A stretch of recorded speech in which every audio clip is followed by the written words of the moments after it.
The Enhancing Financial Innovation and Access report shows that while 71% of urban adults have bank accounts in Nigeria, only 40% of those in rural areas have accounts. This has been largely attributed to insufficient infrastructure to support financial transactions.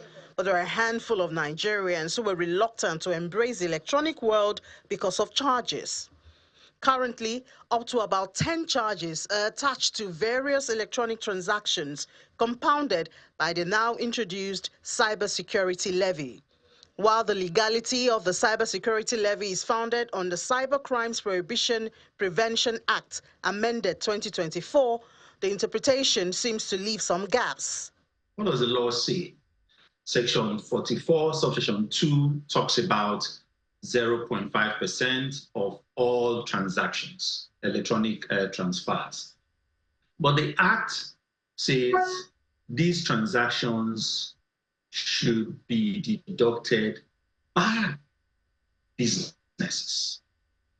And then it goes further in the schedule to list 5 types of businesses that fall within the ambit of this regulation.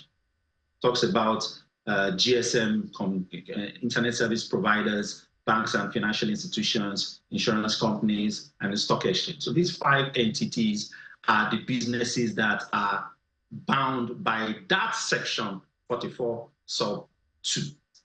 And then you now have the guidelines from CBN. First of all, there are other legal issues that come within the foray of this conversation. Does CBN have the powers, to issue these guidelines pursuant to this law? Does the Act empower them? Adding this new tax to the already existing 40% tax on business profit and the possible discouragement to the adoption of cashless policy are also to be considered. I imagine the implication of this now. First, for the cost of doing business.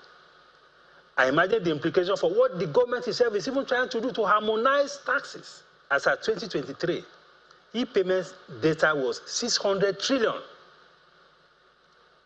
So if you are taking 0.5% of that, you are talking about close to maybe 3 trillion. Harmonization of taxes has been the focus of the Taiwo Oyedele-led Presidential Fiscal Policy and Tax Reforms Committee, which seems not to have been involved in this new levy, as a statement from Mr. Oyedele notes.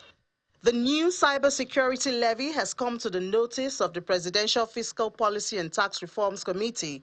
We are currently reviewing the new tax and engaging internally with relevant stakeholders to understand the rationale for it and decide on the next steps.